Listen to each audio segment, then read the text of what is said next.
at Dad's retirement dinner. He called me a temp.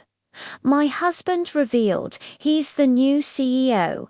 The microphone stand glinted under the banquet hall lights. My father, Robert, held the mic with a confident grip, a man reveling in the final act of his career. I saw the smirk on my brother Liam's face from our table. They had rehearsed this moment. They had planned it, and they had been waiting to humiliate me. "My company," my father began, his voice booming with false magnanimity, "will now be in the capable hands of my son, Liam." The crowd clapped. I felt the familiar weight of being overlooked. Then he looked directly at me. "And as for my daughter, Sarah," he said with a cruel smile, "well, she was just a temporary distraction. A temp, really. Always has been." My husband Alex squeezed my hand under the table, his grip like steel.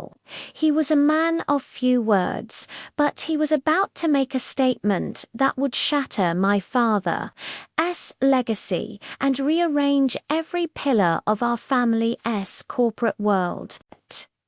If you're watching, subscribe and tell me where you're tuning in from. My father, Robert, had built Pinnacle Logistics from a single truck into a regional powerhouse. It was his obsession, his legacy, and, in his mind, his second son after my brother, Liam. I had dedicated 10 years of my life to the company. I started in the warehouse, pulling 12-hour shifts to learn the operations from the ground up. Then moved into supply chain management, where I implemented a new system that cut our annual fuel consumption by nearly 18%. My reports were precise, my projections were always on target, and the metrics spoke for themselves. I was the silent engine that kept the machinery of Pinnacle running smoothly. But in my father's eyes, I was simply an adornment. A good daughter who was helpful with the small stuff.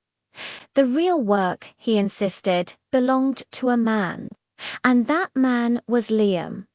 Liam, my golden child brother, had spent his career as a perpetual intern, jumping from department to department without ever truly mastering one. He was charming at company golf tournaments, a master of backpatting and empty promises. He knew the names of all the janitors and the wives of all the senior managers, but he couldn't read a balance sheet to save his life. Yet, for years, my father had been grooming him to take over as CEO, sidelining my more substantial contributions and dismissing my innovative proposals with a wave of his hand.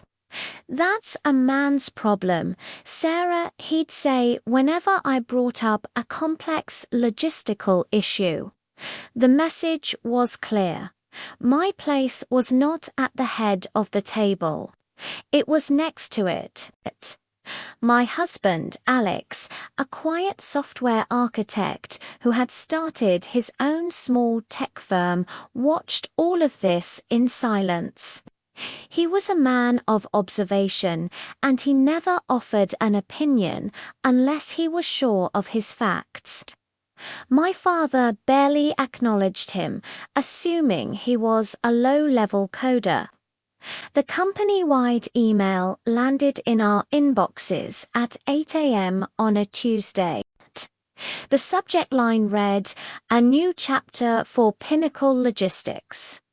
My father, Robert, was officially retiring in 90 days. The email was filled with glowing tributes to his leadership, and ended with the bombshell announcement that Liam would be stepping into the CEO role. I wasn't surprised, but the finality of it still stung. My decade of work was being handed over to a man who had no idea how to run the business. Liam immediately started acting the part, strutting round the office and making grandiose promises about modernization and disruption.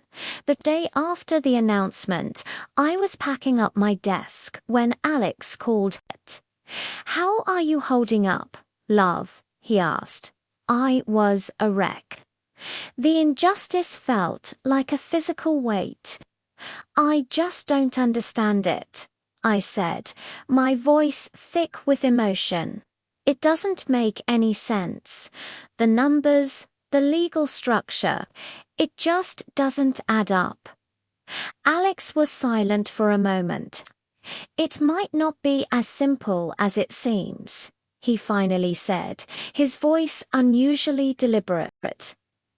"I'll be home late tonight. Don't worry about dinner."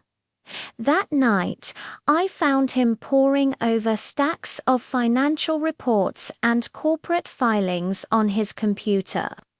He just looked at me and said, "There's a lot your father isn't telling you.